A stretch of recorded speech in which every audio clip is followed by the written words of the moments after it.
não sei pra vocês, mas pra mim, divertidamente, o primeiro é um dos melhores filmes da Pixar disparados. Eu acho que, mesmo quando a gente tem uma comparação com outros grandes filmes, eu acho que divertidamente ele ainda se destaca muito por ser um dos filmes que eu acho que consegue utilizar o seu conceito melhor. Eu acho que é um dos filmes que melhor explora o seu conceito de uma maneira visual, aproveitando a narrativa visual da Pixar e trazendo conceitos que eu acho que são muito difíceis de explicar, muitas vezes explicar através de diálogos.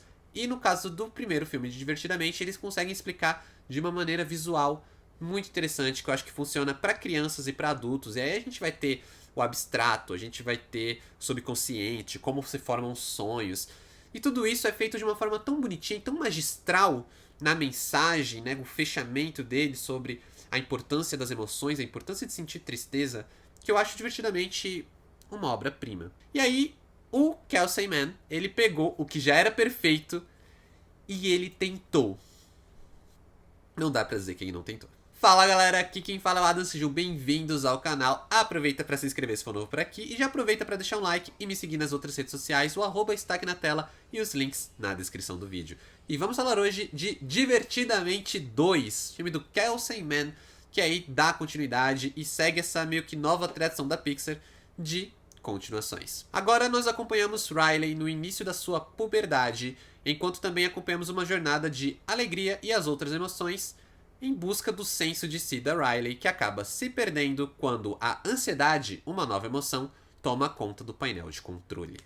Uma coisa que a Pixar não costuma errar é na mensagem, e eu acho que aqui em Divertidamente 2, a mensagem ela é muito interessante justamente porque é um filme que complementa bem a jornada do primeiro. Porque o primeiro, ele é um filme meio que mais infantil, mas no sentido de se comunicar com os pensamentos, os sentimentos e emoções de uma criança. Então a gente tem ali emoções básicas, né, meu? A alegria, a tristeza, o medo, a raiva. E a gente tem a Nojinho, que não só é a melhor emoção, mas ela também, melhor personagem, mas ela também tem um certo sentido quando a gente pensa do bebê conhecendo o mundo, né? Que você vai ter medo, mas você também pode ter nojo das coisas que você tá entrando em contato porque você não conhece. A primeira forma que Divertidamente 2 começa a elaborar um pouco mais disso é de trazer novas emoções, o que a princípio já é uma alteração, né, retroativa ali do que a gente viu no primeiro filme, porque a gente já tinha visto que os adultos eles só tinham aquelas mesmas 5 emoções básicas,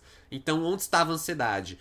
Mas acaba que a gente consegue perdoar isso porque faz sentido com a mente de um adolescente ter essas novas emoções e obviamente a ansiedade não só é uma emoção que surge ali no, né, na puberdade, surge ali na adolescência, como também se comunica com toda uma nova geração onde o papo sobre saúde mental é muito mais comum, né? Então a gente sempre tá falando de saúde mental, sempre tá falando da importância de se cuidar, da importância de controlar a ansiedade, da forma como a ansiedade e até a depressão, elas surgem como problemas muito mais pesados para serem lidados muitas vezes, tanto pelos adolescentes quanto por adultos. E aí a gente tem um filme que ele tenta se comunicar com isso e ele tenta trazer esse aspecto para a obra, que é uma mensagem muito admirável, principalmente pela forma como ele trabalha ali o seu desfecho. Lembrando que eu não vou entrar em spoilers aqui, eu não gosto de entrar em spoilers nesses vídeos. Mas eu já adianto que o desfecho ele funciona muito bem para fechar essa mensagem. Só que eu acho que, apesar da mensagem de Divertidamente 2 ser muito boa, muito maravilhosa, a jornada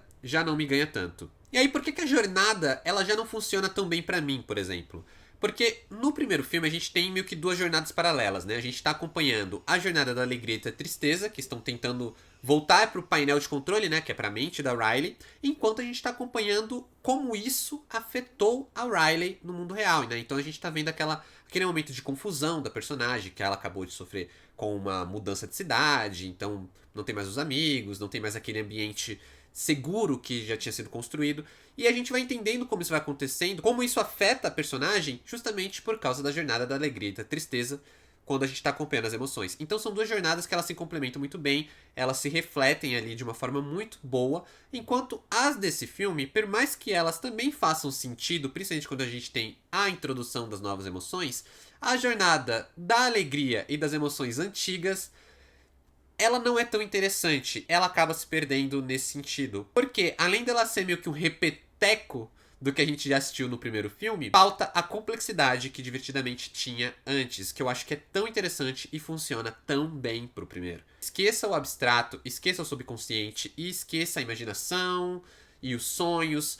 Tudo aquilo que o primeiro filme explorou tão bem na mente da personagem, que o primeiro filme trouxe de forma tão complexa, mas conseguiu traduzir de uma forma tão simples e tão fácil de entender ali no primeiro filme, aqui a gente não tem a mesma exploração. Então acaba que a gente tem ali uma menção para a imaginação, a gente tem uma questão ali com como ela imagina as profissões, né, a decisão de profissões, é até um brainstorm, né, que é uma chuva de ideias, uma tempestade de ideias, que tem uma representação interessante. Só que são passagens ou muito curtas ou muito rasas. E acaba que o filme não se deixa explorar tanto esses elementos. Talvez a gente tenha uma exploração um pouco mais com a questão do cofre, né? Que é onde a gente guarda os nossos segredos, a gente guarda ali a gente enterra algumas coisas.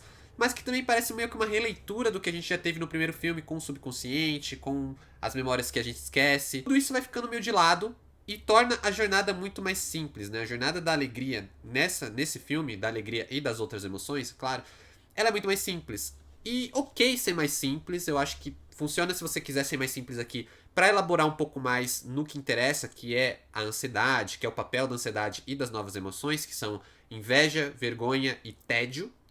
Mas acaba que a jornada da alegria em si, por não ter tanto essa exploração dos aspectos da mente, ela acaba sendo genérica, porque poderia ser qualquer outro filme. A jornada em si é uma jornada muito básica, é uma jornada de achar um objeto, que aqui seria o senso de si, e trazer ele de volta, recuperar esse item.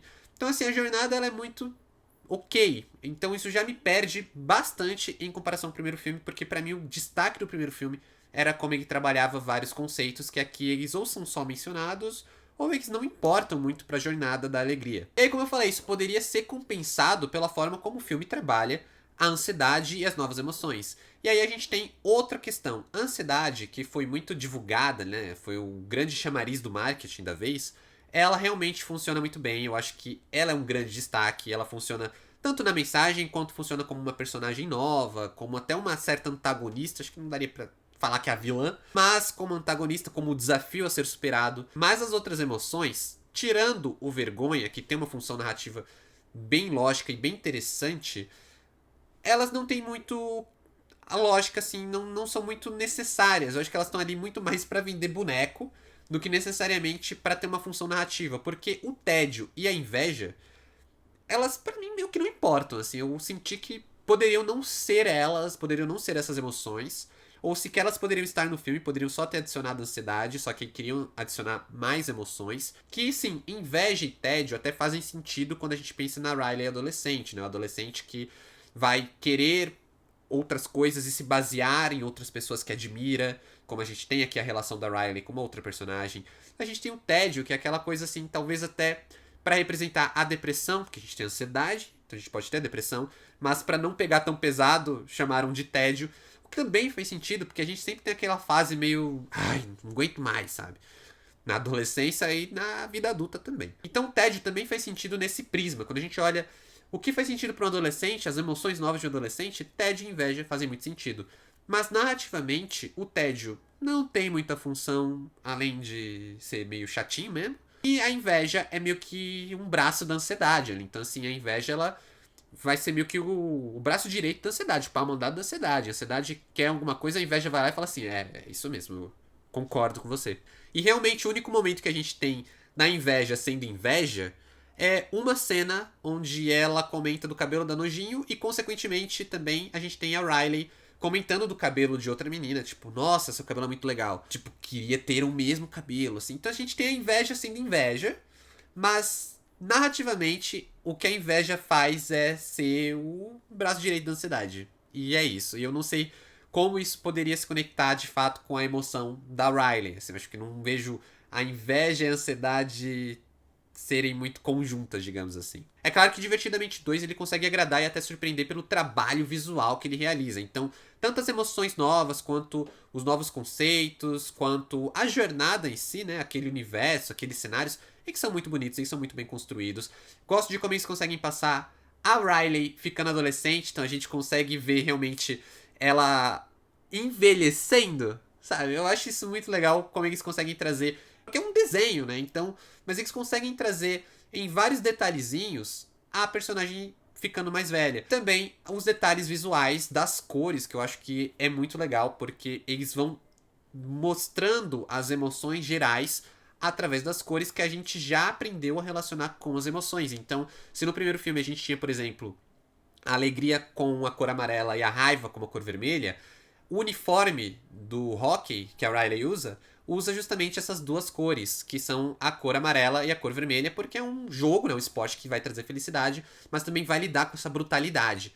E aqui, por exemplo, a gente tem um uniforme laranja, porque é o laranja da ansiedade, porque é um momento e um esporte que vai ser muito importante para a ansiedade da Riley. Mas de toda forma, acaba que a jornada em si, que eu acho que deveria ser o grande destaque, fica meio genérica, fica meio de lado. A gente tem um filme lindo que a gente admira do começo ao fim. A gente vai ter um desfecho muito legal que combina com a mensagem, que a gente vai dar aquela choradinha. Mas, num todo, Divertidamente 2 acaba decepcionando um pouquinho. Acho que nem decepcionando, porque ainda é um filme muito bom. Mas ele fica bem abaixo do filme original. Para Divertidamente 2, nota 7. Esse ano a gente tá tendo bastante sequência, né? Divertidamente 2 já é uma sequência que surpreendeu nas bilheterias, é um filme que tá fazendo muito sucesso, é um filme que tá agradando muita gente, né? Porque a Pixar, ela tem umas continuações que já não agradam tanto uma parte do público. Divertidamente 2, apesar de muita gente concordar que é abaixo do primeiro, muita gente tá achando legal e é uma das melhores continuações da Pixar, o que é ótimo. Mas a gente teve outras continuações que, pelo menos pra mim, funcionaram melhor, como por exemplo Furiosa, ou até Duna Parte 2, que foi um baita filme. Não, foram dois baita filmes aí de 2024. Divertidamente 2, por outro lado, ele é bem bonitinho. Mas é isso, pessoal. Obrigado por assistirem até aqui. Valeu, falou e até mais.